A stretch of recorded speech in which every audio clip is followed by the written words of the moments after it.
Namaste. This is Yoga Therapy Podcast, and I'm your host, Shira Cohen, yoga teacher, yoga therapist, and Ayurvedic wellness educator. In these conversations with experts in the field of yoga therapy, you'll find out what it is and how it can help you and your loved ones to reclaim well-being. We'll touch on physical as well as mental health, physiology, emotions, women's health, spiritual well-being, goddesses, and self-development in the fullest sense. Listening to another story can change ours, so thank you for showing up, and let's begin this journey together.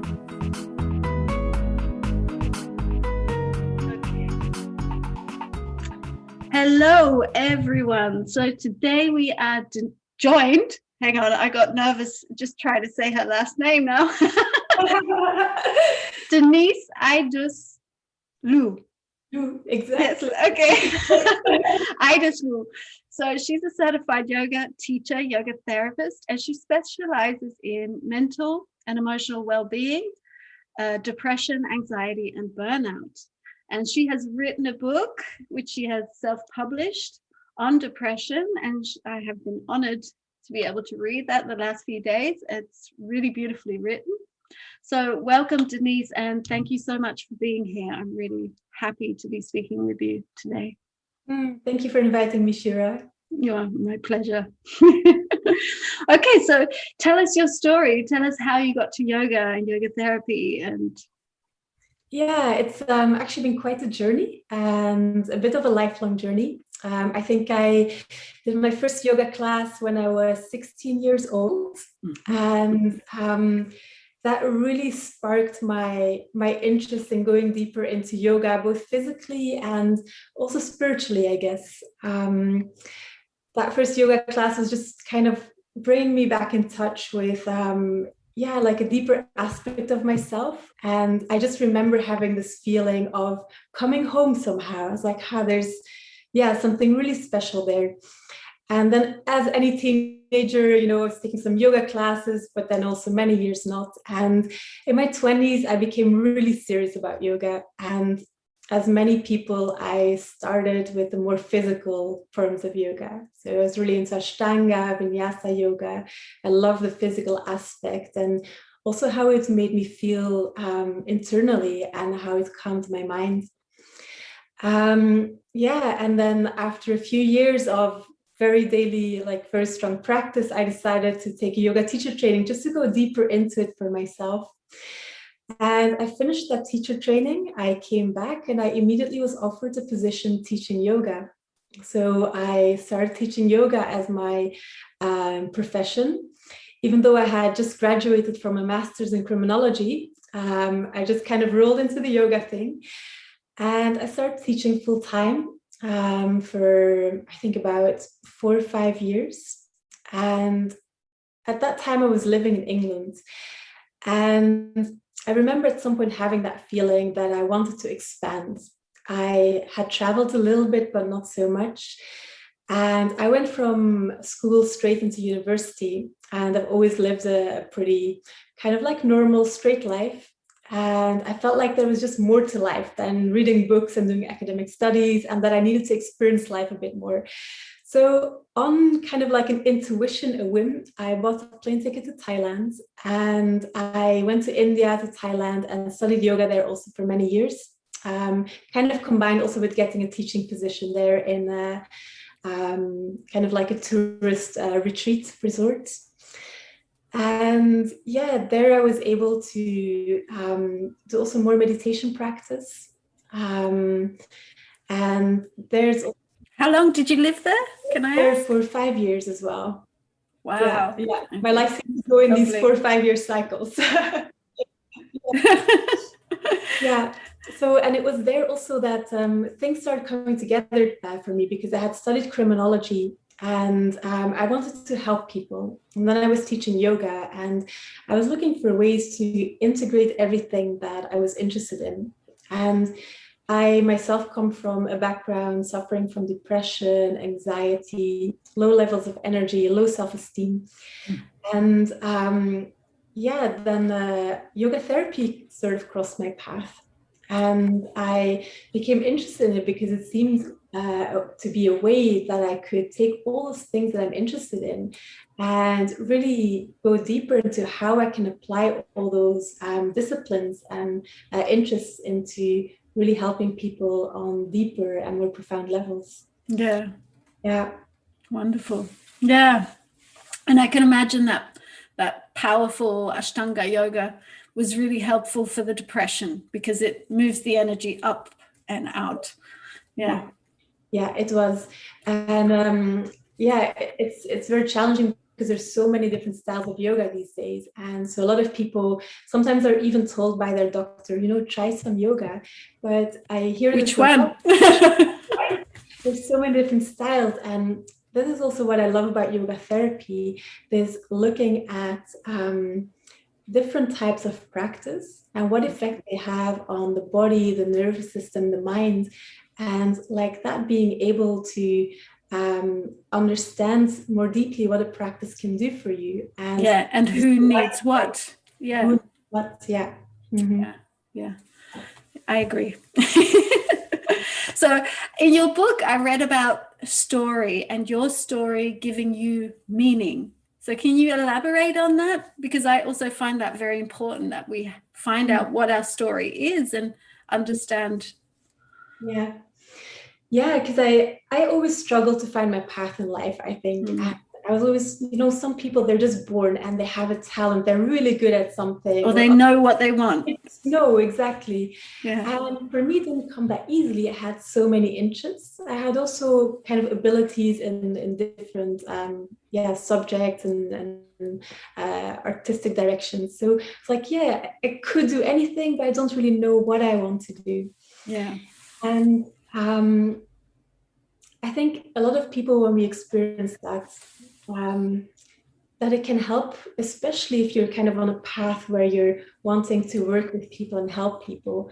And I had this insight when I was studying yoga therapy, which of course was very broad, also focusing on physical ailments, diseases. And I was like, what do I want to really go deep into? What do I want to specialize in?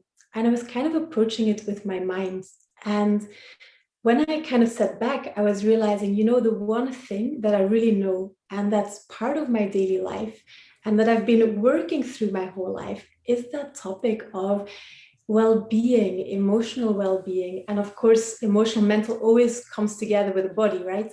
But it was really that, for me, it was that emotional well-being and finding that peace of mind and happiness in life.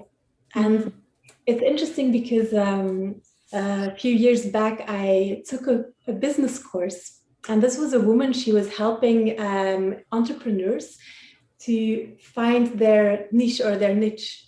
Who is this? I don't remember her name, unfortunately. Okay. Not again. And it was really interesting because that really connected to also what I had gone through and experienced. And she said, when you're trying to find what you're meant to do in your life, then look at your life up until you're 21 years old. And at some point during your life, something will have happened that either really touched you or traumatized you or in some way had a big impact on you. And after that, a lot of your life you spend dealing with whatever it is that happened at that time. And this is where you're building knowledge. And through working through that, you're developing skills that then make you kind of an experiential specialist, let's say, in that. Trying to resolve it, yes. Exactly. And so your story, when we're looking at our past and the stories we have lived through, it can first of all bring a lot of meaning, but can also really point us in the direction of purpose. Yes. Well, I think that they're almost the same. Yeah. We have purpose, we have meaning. Yeah. We have direction, and that gets us out of bed. That lifts the depression because we have a function, we have significance, we have something to add to other people's lives, not just our own. Yes. Yeah. And so when people come to me also kind of struggling with finding their purpose, of course that's kind of the ideal answer to work towards, but it's sometimes a bit far. far. And so I also realized purpose, or when we're wanting to feel more passionate, inspired, then we don't have to always focus on that ultimate purpose or try to figure that out, but to find a purpose right here, right now. Yeah. Like, what do you enjoy doing? What is something that you've always wanted to try and somehow never ended up doing? And just start doing something you enjoy doing and let that be your purpose right now. Even if it's your daily yoga practice, or I actually incorporate a lot of other movement systems as well in my work. Just having something that you're doing for yourself and become passionate about it. Just let that be your purpose until the next part of your purpose unfolds. And just starting there. Yeah, I remember when I just had my child and I couldn't do my yoga work. And I went to my mentor, one of my yoga teachers, and I asked her, what is my purpose? And she said, whatever is right in front of you. And I didn't like that answer. But it was true. Yeah. I remember that one. Yeah, it was very poignant. Yeah. Okay. And how important, because you were just saying use different kinds of movement, how important do you think body movement is for shifting our emotions and mental states? Yeah, I think it's crucial. I think we often speak about this body-mind connection, but still seeing the body and mind as two different aspects of ourselves. And the way I see it, there's really no real distinction between the body and mind.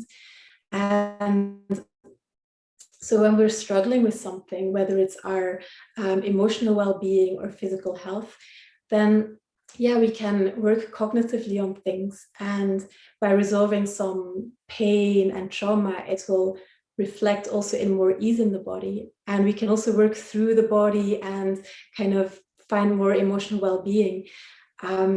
So they're both entry points, but I think it's most powerful when they both come together. And for me, working with the body, it goes much deeper than just, let's say, increasing flexibility or range of movement. But by working with the body, we're also going into relaxation, letting go of tension, and it has such immediate, deep effects on how we breathe, on our thoughts, how we feel, how we think. And so working with the body is such a powerful medicine for both our physical and our mental health. Yes, you touched on a beautiful point, was it brings ease, and bringing ease in the body just makes the mind and the emotions also feel more easeful in the stimulus of the day. Yeah. So I wanted to move a little into your book because it was very well written. It is very well written. So tell us about the depression epidemic, and what is depression in your eyes? Let's maybe start with that second question. What is depression? I think there's many possible definitions, and I think anyone or everyone that at some point suffers from depression will have their own meaning and experience it in their very own ways. For me, depression is kind of a feeling of being weighed down by life. And what really lies at that core of that experience of depression for me is the heart that is not alive, whether it is that there's kind of like just this lethargy going on, or that there has been pain or trauma which has made our hearts close. And that due to that closing of the heart, we start feeling disconnected from ourselves, from our bodies, from the people around us. And we go into the state of disconnection and isolation. And of course, there's also the medical definitions. And I think what's important when I speak about depression is that I'm not only referring to just purely clinical depression. Of course. When I originally started really within my work, focusing very much on that, clinical depression and anxiety. And actually this happened during the process of writing the book. Towards the end of writing the book, I realized that this is important for every single one of us, and that we can all relate to having those moments of feeling down or feeling depressed. And so that we all have those aspects inside of us. And the depression epidemic, really, it is kind of, we're getting more and more wealthy. We are more and more comfortable. And yet we see that people are not necessarily more happy. Contrary. Yes. Yeah. And I really believe that it is coming from that disconnection that we're experiencing on a societal level and also on a personal level. Disconnection from nature, disconnection from a lot of the things we're doing. A lot of people spend their lives doing things that they don't actually enjoy doing, that don't bring them joy, whether it's because they feel like they need to do it to make money, to uphold a certain status. There's many reasons, but so many people spend their lives doing things they don't enjoy doing. And then why would you be happy if you live your life that way? And unfortunately, the way. And so I think becoming happier, and especially if you're suffering from anxiety or depression, it asks of us to really examine our lives and ourselves and attune to our hearts and really get vulnerable and honest also about what you are here for. Like, what do you want from your life? And sometimes that does ask of us to take some very brave decisions. That's not always easy. But I really see depression as an invitation, as I want to say a red flag, but that sounds a bit dramatic, but as an invitation to look at, to re-examine where you're at. Yeah, it's like a wake-up call, a very delayed one. I think we've been asked a lot before, but we haven't heard those messages in emotions. Yeah. Have you read this book? It's Not Always Depression. No, I haven't. It's very good. The idea behind it is that if you look at a triangle turned upside down, the point pointing down, at the very end of the triangle, we have all these positive emotions: calm, curiosity, creativity, courage, connection. And that's where we're all trying to get to. Then there is an emotion that maybe feels overwhelming to us. And because we have these past experiences that have impressed upon us that we should not be expressing or feeling that emotion, and therefore anxiety arises. And when we can't deal with the anxiety of that emotion, we move into depression. So we've gone from the lower point to one corner, which is anxiety, and then we move into depression. So that's why there's often these people who are moving between depression and anxiety, because we're actually trying to get back down into those core emotions. But we don't know how to cope. We don't know how to deal with the intertwined emotional states. Yeah.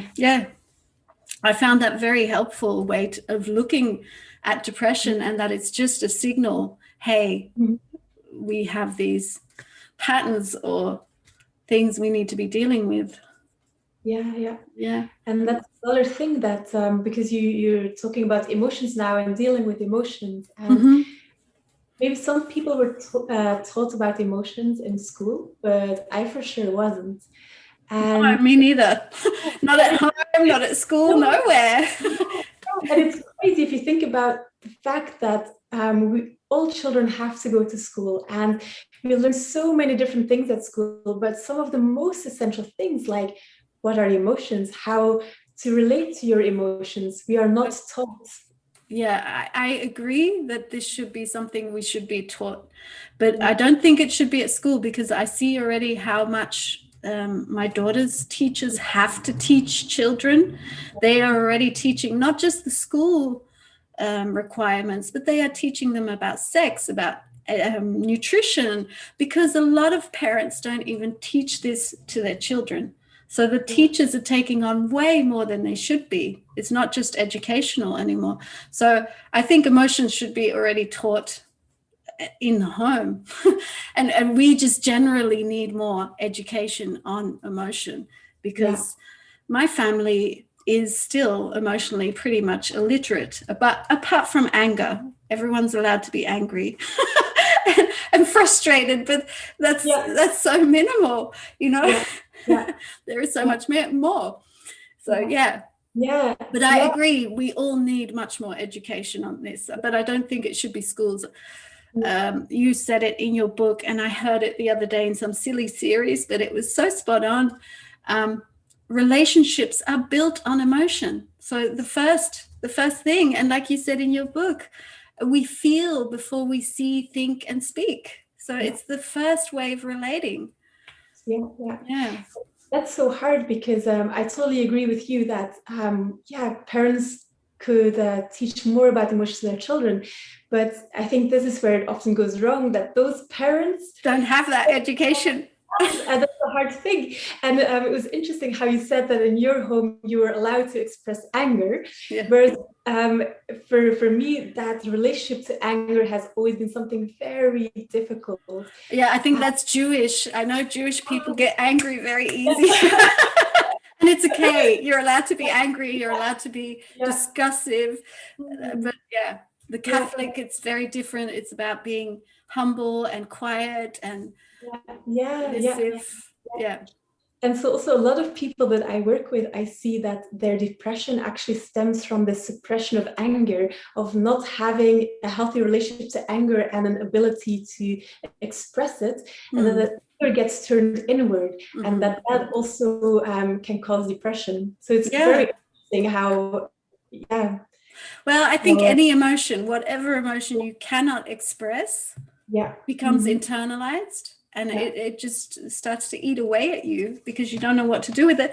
And another thing I love about your book, and it's something I elaborate on too, is emotion. It's energy in motion. It's meant to move. We are meant to move because of it. It's telling us what we're supposed to do in that situation.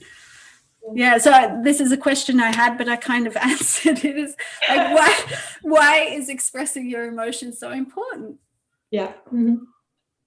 Anything else you want to add? It just, we spoke about depression and expressing emotion, but even when you don't feel depressed, I think expressing emotion is equally as important, because sometimes people think, as long as I'm healthy and everything is fine, I'm kind of doing all right. But even if you don't have any severe mental health issues, you kind of feel happy. Like you mentioned, energy and motion, our emotions are there to move through us, and they tell us something. And so when we don't allow the energy to move through us and we keep them locked inside, they create deeper problems. Whether it's that they kind of convert that energy into certain mental patterns, and we get stuck in rumination, into repetitive thoughts about the subject. And then they become deeper and deeper, and they become part of your personality, which then eventually can lead to physical symptoms. So even from that perspective of just being healthy, general well-being, it is so important to get in touch with those emotions, not just on a mental level, but physically feeling them, allowing them, and learning how to express them in healthy ways. Yes, exactly. That's the important part. How do we express it in a healthy way? And I agree. So do you also think, this is my kind of conclusion that I've come to, that emotions are part of the physiological realm, like the pranic body? I think pure emotions are, and kind of the basic emotions, they are very instinctual, and I think they are indeed very physical and energetic.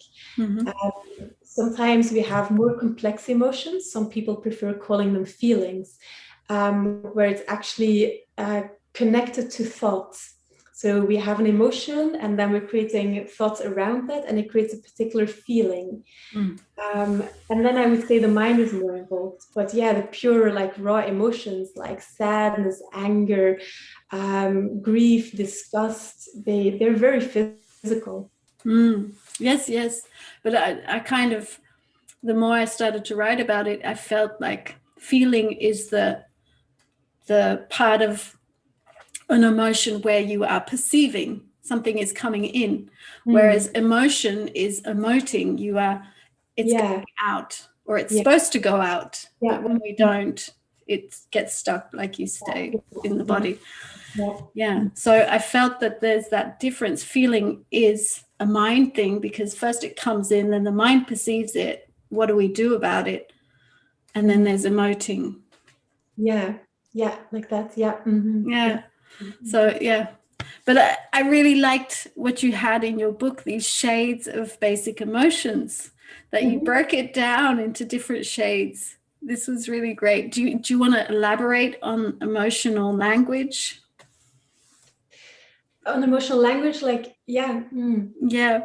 what the feelings are there to tell us. Yes. I think it's a beautiful practice also to attune to yourself, and to really, when you're feeling something, to first really feel it in your body, and then also ask yourself, what is this feeling really trying to tell me? And because even though we can kind of say, for example, okay, sadness, it's usually because there's a feeling that we have lost something, perhaps. Or anger, we could say usually when we feel anger, there's a boundary that's crossed, or something that we want to make right again. So that energy of anger, it is there to bring that boundary, right? But sometimes we think we're feeling one thing, but we're actually experiencing an emotion that covers up another feeling. So rather than just textbook learning, okay, this emotion means that, that emotion means that, it can be really useful to then also, when you're feeling something, ask yourself, okay, what is this emotion trying to tell me? So maybe you're very angry, like, wow, I feel really angry. What is that anger trying to tell me? Then maybe it's like, actually, I feel really hurt and sad behind it. So I really love this practice of talking to my emotions and engaging with them, and looking what they're trying to tell me, because for some people it may be very clear. For me, it has never been that easy. For me, it's really no, I'm the same. It's been a whole exploration. I also love this dialogue that you have with the emotions, and it's a new process. It's something that I think it's been, well, since I've become a mother, because that's when the emotions really started to just like augment, and I'd get angry at my little child and it wasn't her fault, and I couldn't control that basic anger where it just flies out.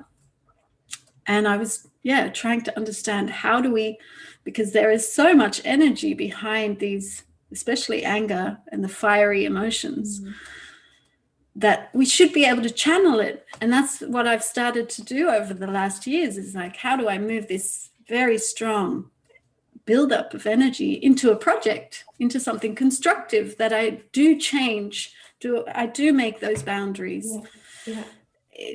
And that's what this book has become. It's a lot of anger and frustration. 3 years. Okay, so another thing I really liked that you'd written in your book was you love to think outside the box, and redefining the constructs of health and disease, and how learning the tools of self-care and support are an art that need or could be woven into our culture, and, like we were just discussing, educational systems. I really love that. Do you want to tell us some more about that? So I think it comes again from my personal experience, that I found it always very difficult to get in touch with my own needs. I think I somehow grew up, and this happens a lot also in families when there's a sibling that needs care, or parents are having issues, that the child kind of gets disconnected from its own needs because there's no space for it or attention being brought to them. And so for me, this, getting back in touch with my needs has been a very important part of the process. And just to tie that in with what we were talking about earlier with the emotions, sometimes we get angry, and then if you're really getting in touch with that anger, it's actually, I feel really exhausted, and that anger is there because I'm just completely depleted. So what are my needs right now? Maybe my need is that I don't want to have any responsibilities and I just want to lie down for an hour. And we're living in a culture where we're, I think, very often transgressing our own boundaries and constantly, and acting from a place where we're not in touch with our needs. We are putting work or busyness on a pedestal, and business is often kind of worn as a trophy. Yes, completely. And people are burning themselves out, and so that living your life from a way of connection and respect for yourself and awareness of what you need to do for yourself, how you can care for yourself, so that first of all you feel good and whole within yourself.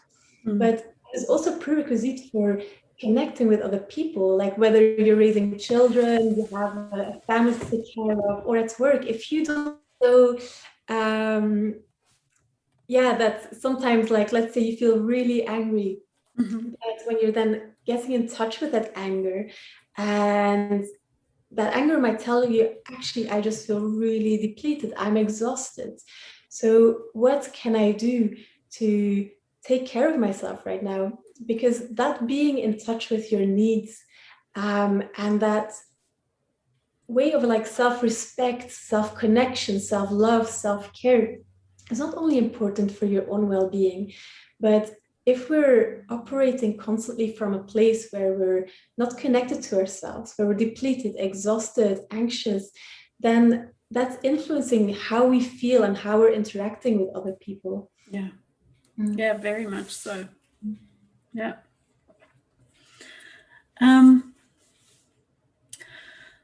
So in your book, you had written down different factors that contribute to depression and or maintaining depressed states. Do you want to share those with people? Yeah. I think it's important. So I think in the beginning, I kind of talked about how, for me, it all comes down to how we feel in our hearts. I think the heart is so important. It's where we feel connected to ourselves, where we experience joy, connection, all those beautiful emotions, feelings. that bring meaning and purpose to life. And so I think anything that kind of hurts the heart, disconnects us from the heart, can lead to depression. So those can be life events, whether it's that you're losing a loved one, you experience abuse in your childhood, maybe abandonment, emotional traumas. It can be that you have other hardships that have a significant influence on how you feel, like financial problems, getting fired. So all the hard life stuff. Continual stress. Experience, yeah. For other people, depression can get triggered through medical conditions. There are medical conditions where depression is often a symptom as well. Or perhaps you're diagnosed with a serious disease, and just that fact of diagnosis kind of makes you feel like questioning everything, or comes like a big shock, basically, and can spiral you down into depression. There's also certain medical treatments that can trigger depression feelings. Yeah. And Food, yeah, food is also an important one. I don't write so much about this. I feel like that's a whole topic in itself. It's another scope of practice, but it's definitely very important. Yeah. Very important, especially when we see what the standard diet is of a lot of people and families today. So it's, for me, when I do work with people, it's one of the first things also that we look at. And it's shocking to me every time how I'll work with someone who's suffering from burnout or anxiety, and they drink 5 cups of coffee in a day. And I'm like, well, your nervous system, if I would drink 5 cups of coffee, I would be totally shaky. And just one. So yeah, diet is so important. Unfortunately, some people do have a good diet in place, and then often we know, okay, the cause is possibly somewhere else for you. One of the first things also to look at, purely because it's also so easy in a way, right? It's like to really go into deep traumas from childhood, it takes a lot of work. Whereas diet, sometimes you can just make some adjustments and it can very quickly improve how you feel and your levels of energy. Yeah, I've seen the same. I've had people come to me just for anxiety and giving some advice, Ayurvedic wellness advice on how they eat. Just a few changes. Already the first session helped them move their anxiety. It was amazing. Some things just simple that people don't know. It's so basic. Okay, so that's 4 factors pretty much. Medication, life circumstances, nutrition, and traumatic events. Yeah, it's possible that I'm writing about a few more in my book as well. Okay. I go deeper again into the lifestyles that we're living. Okay. It's also a big one. I guess goes together also with the diets we're eating. A lot of people are living sedentary lifestyles, and our bodies are made for movement. When we look at where we come from, we were kind of animals still. Our bodies are made to move and to do things. To express and use that full range of movement. I read somewhere in a book from an evolutionary biologist, we moved 6 to 8 hours a day. Physical, strenuous movement. Yeah. Most people couldn't do that today. So and then if you're and this again comes back to that connection between the body and the mind. If we're sitting behind a computer all day, we're very often slouching a bit, neck is sticking forward, it creates tension in the neck, in the back, the chest is collapsed. And often when we look at people also who suffer from depression, anxiety, we see that posture of closing the heart, protecting the heart. So if you're spending your day sitting like this, it's going to have an influence on how you feel. Whereas if you start changing your posture, your range of movement, it's going to move your energy and to reflect how you feel as well. And when like all these tensions that we have in the body, I also feel like I've always been someone who really suffers from tension in the neck and shoulders. And of course, there's also a very typical pattern with people who suffer from depression, anxiety. It's like holding, like carrying the weight on your shoulders, holding that tension here. And so by working on the body, stretching and opening, it also releases in the mind. So yeah, lifestyle, like keep the body moving. Like yes. And it doesn't have to be super strenuous exercise, right? It can be gentle exercise, moving, dancing. Because dancing allows us to express as well. So I think I do it every day. Loud music for 5 to 10 minutes. Just go crazy. Because sometimes people think exercise needs to be hard, like it's for physical fitness. It doesn't have to be at all. And that's the great thing about dancing, is just about that joy of expressing. Can you express when you're dancing? Yes, I agree. And that totally moves that energy around. Okay. Anything else I really wanted to ask, or something else you really want to add? I feel like we've covered quite a bit. I think so too. The only thing I would just, out of my own curiosity, want to ask is, what are the differences? Because now we have emotional intelligence, emotional awareness. You were talking about emotional maturity. There's a woman who's written a book, I can't remember her name, but it's emotional granularity or something, a gradient, a kind of gradient. But I think it's all coming back to the same. And I talk about emotional literacy. Mm-hmm.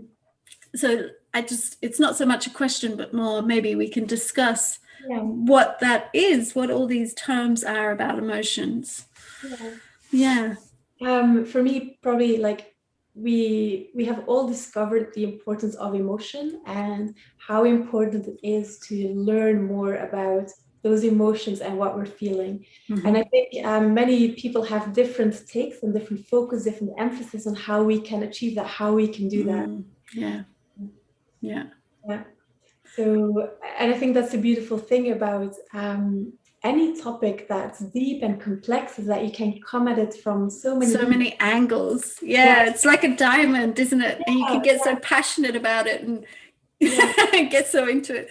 I see emotions as a universe, like and we can go any direction. There is so much, and we've just pathologized a few of them, and then we get stuck on those when there is so much else to see and just to feel, even the ambiguous ones and the discomfortable ones, the uncomfortable ones.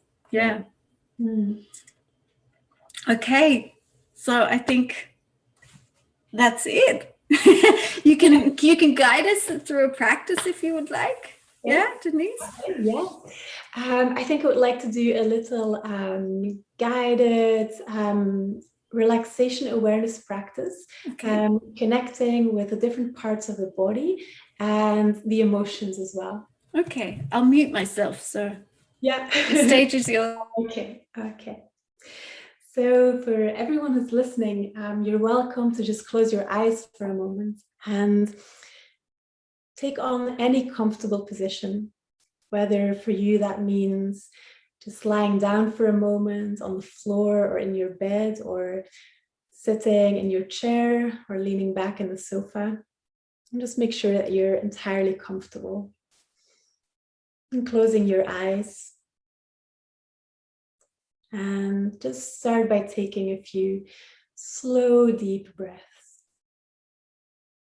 And as you inhale, you can visualize that you're bringing the breath all the way down into your belly. When you exhale, you can open your mouth and just let out a little sigh to release any tension, any thoughts. And as you're sitting or lying down, feel the contact between the backside of your body and the floor or your chair. And feel how your body is supported and carried.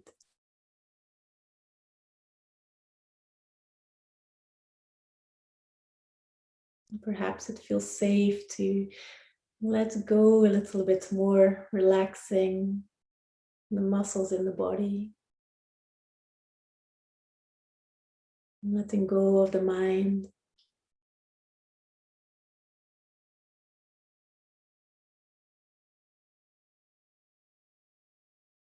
And then I invite you to take your awareness down into your feet.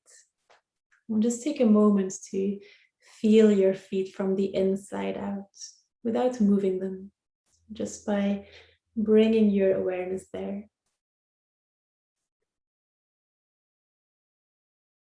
And just take a moment to observe and feel how your feet are feeling today.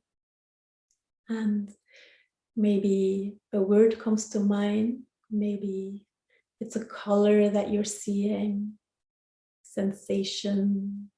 Maybe they feel hot or cold.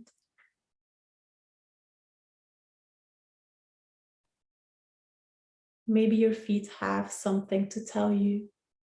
Ask them whether they have something to tell you. Something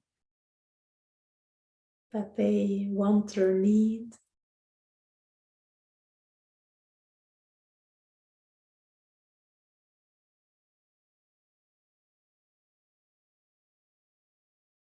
from your feet, move your awareness up through your legs. Feeling your calves, your shins, knees and thighs.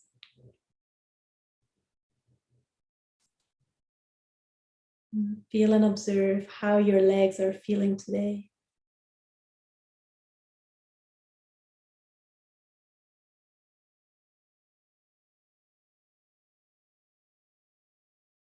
And just be open to hearing anything your legs may want to tell you.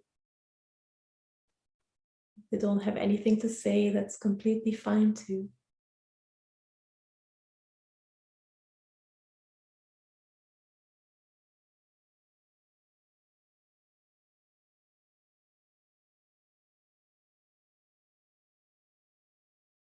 And then bring your awareness to your pelvis.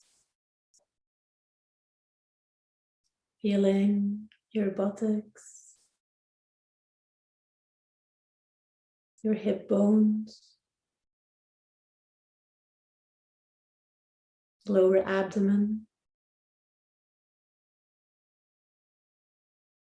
the sexual organs.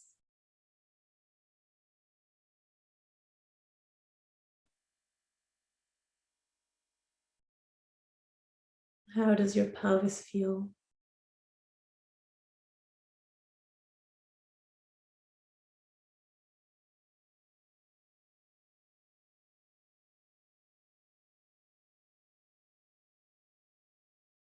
Allowing any words, emotions, attributes, colors, sensations.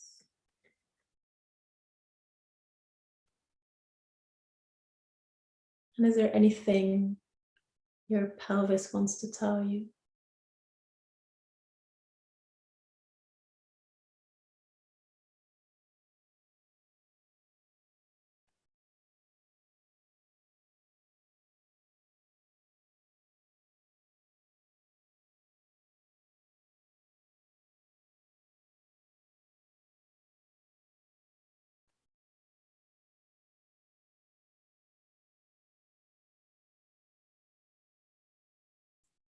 And then bring your awareness to your back. Run your awareness up along your spine.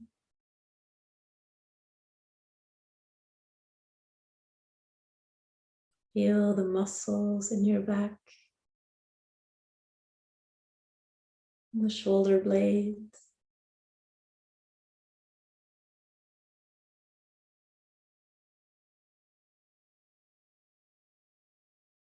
How does your back feel?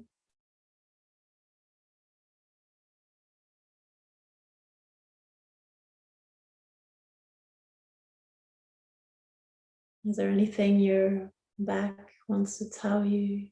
Anything your back needs?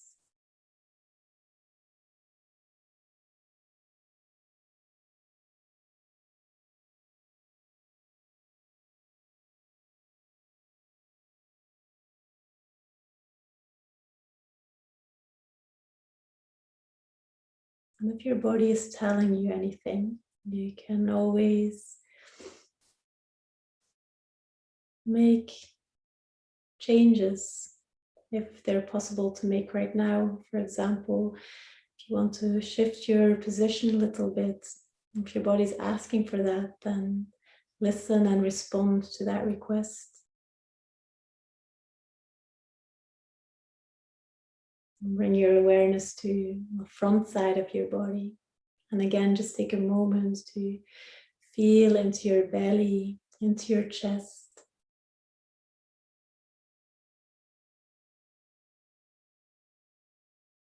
Connecting and listening to the front side of your body.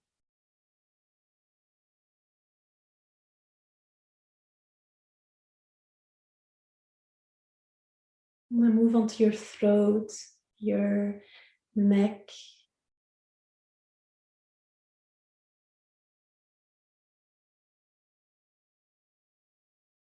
and your face.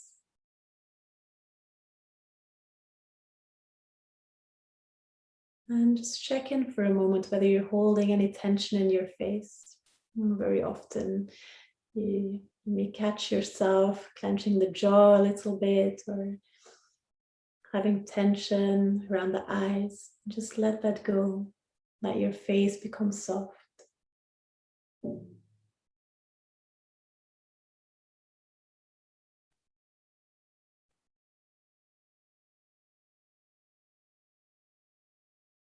And then bring your awareness to your whole body.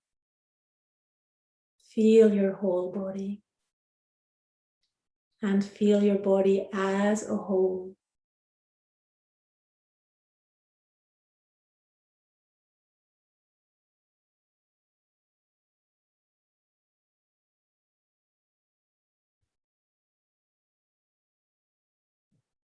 And if you like, you can send some love to your body, some warmth. Maybe you want to tell your body, I hear you, I am here for you.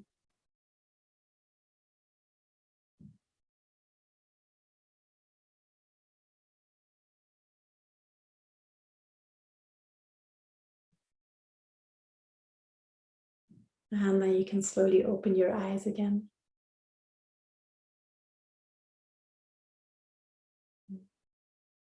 So there's a little exercise to connect, relax the body, connect with the different body parts and how they're feeling, to connect to the different emotions that may be present inside the body, the different needs that we so often ignore. Yeah, and I really loved asking the feet what they wanted to say. That was really nice. And then each part asking it if it had a message. It's really nice to just slow down as well. Yeah. And so I felt my back body was like, go lie down. I've just been on the go for since last summer. Yeah. So I'm dying for a holiday. Yeah. Yeah. Okay, Denise, that was lovely. Thank you so much. Well, thank you, Shira. Yes. Is there anything you want to leave listeners with? Anything you feel you still want to share, or where they can find you to work with you? Yeah. I guess the links to my website will be in the description. Yeah. I have a free ebook on my website. It's called 6 Self-Care Habits to Thrive in Your Life and Business. Wow. I love working with women who either have like a little business on the side or are running their own businesses. Because I love working with people who are creative and who are creating their own lives, basically. So often that translates also into having your own business or creative activity. Yeah. It's a free ebook, 6 Self-Care Habits to get you more into that mindset of self-care and slowing down.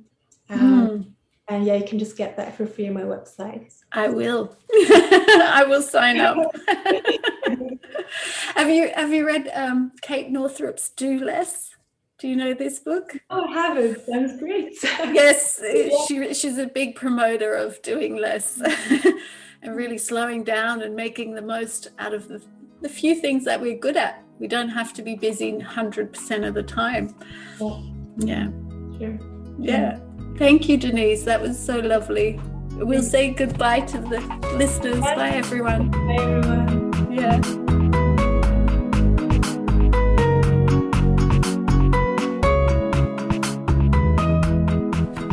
So thank you everyone for staying to the end of the podcast. I hope you enjoyed this conversation as much as I did. I really love doing these talks with these amazing people. And if you want to know more, just take a look in the show notes. There's plenty of links and ways to connect with either the guest or myself. If you want to work with us or find out more about us, just check out the information in the show notes. So I hope you have a wonderful weekend or week, and you'll be hearing from me next week. Bye.